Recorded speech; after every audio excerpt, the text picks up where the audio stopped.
So I wanted to start by thinking about literature and learning for a little bit. And this is a quotation that I gave my students from Early American Literature this past semester. It's a Ben Franklin quotation. This course, Early American Literature and the Concept of Nature, is one of those courses that has English majors and it has environmental studies majors. And I try to get them to come together and think about things cross-disciplinarily.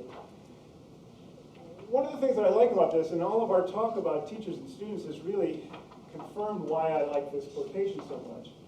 And especially with literature, I think that there's a tendency in students to think about literature as something that they don't get, and they don't get it because the author was a great author, and I'm not getting what the author put there, so I must be ignorant. Why can't I get this? And then students will turn off from that. One of the things that Franklin helps us remember is not knowing something ahead of time is not a problem. It's not being willing to open up to something new that is the biggest problem. And I actually find that problem in my colleagues too. I find it in my students, I find it in myself. We have to be willing to open up to new things. That's what learning ultimately is to me.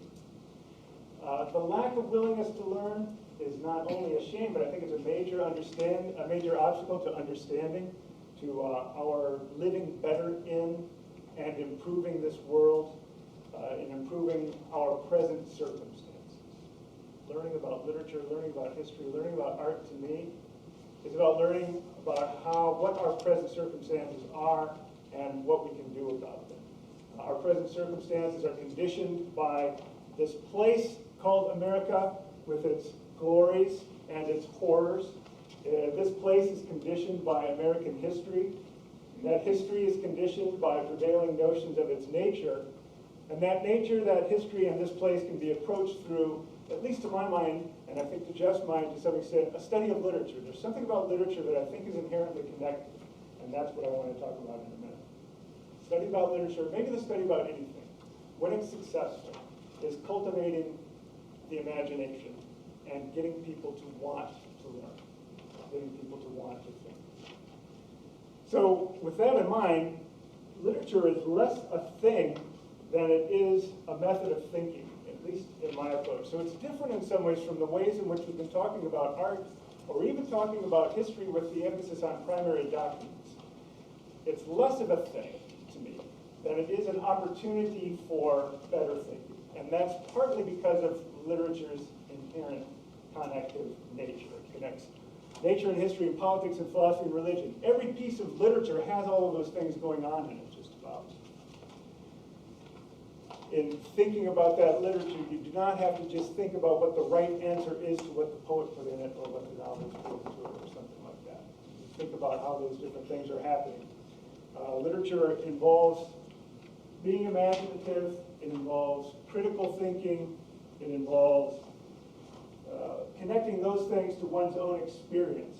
And I think that that's an important part of it too. It's bringing a student's own experience to the table to think about what's going on in a particular work and how that work connects to context and things like that.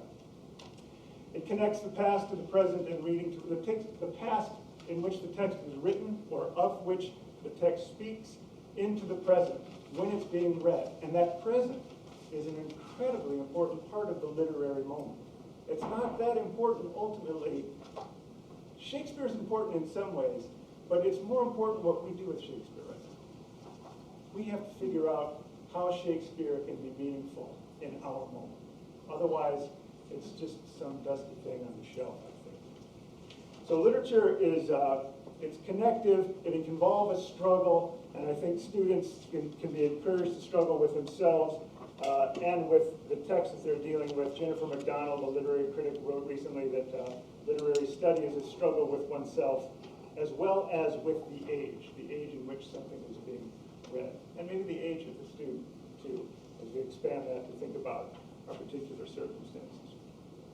So in my courses, the overarching goal is to help students see and say something true about life and the world based on their interaction with the text, the things that we're reading together.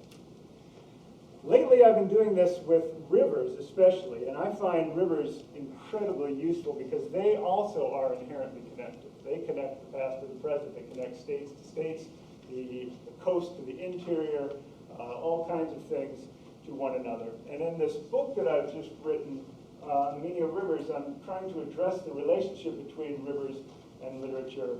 And rivers have caused me, or allowed me, to think about literature in a completely different way than I think I had been. And what I found is that literature, and I see this again in my department too, and in my students, literature has been kept dry by numerous cultural devices. The proper storage of literature, it should be in the library, it should be in what critics call a canon, or it's in the anthology, or it's on special shelves in the bookstore. You can go get a fun book, or you can go into the literature section. Or the special college curriculum or high school curriculum, it's got a special status. It's these great works, and you have to approach them worshipfully. You don't want to get too close. You got to keep them out there. You don't want those things to be livelihood and things like that. Rivers stand for elements of nature. They're fluid, they're shifting, they're vital. You just can't get away from the life of the river. And when you put that together with what can be dry literature, you get mud, but you also get the potential for something much more interesting. So literature, and I found this in writing this book, literature involving rivers offers a rich resource for understanding that meaning itself is fluid, that things aren't just cut and dry, that there's movement to things and different ways of thinking about the world. So studying the literature of rivers for me involves bringing books to life. And I really like that phrase because I think it works on a couple different sides. You can bring something to life by vivifying it, by making it alive where it wasn't. Or you can bring books to life by taking what you're learning in Shakespeare and putting it alongside what's going on in your world right now. So I'm interested in that aspect of things. And I found that rivers and river literature can hydrate our thinking. There's a really nice passage in one of Henry David Thoreau's books. He has a river book when he took a 2-week trip up and down some rivers in Massachusetts.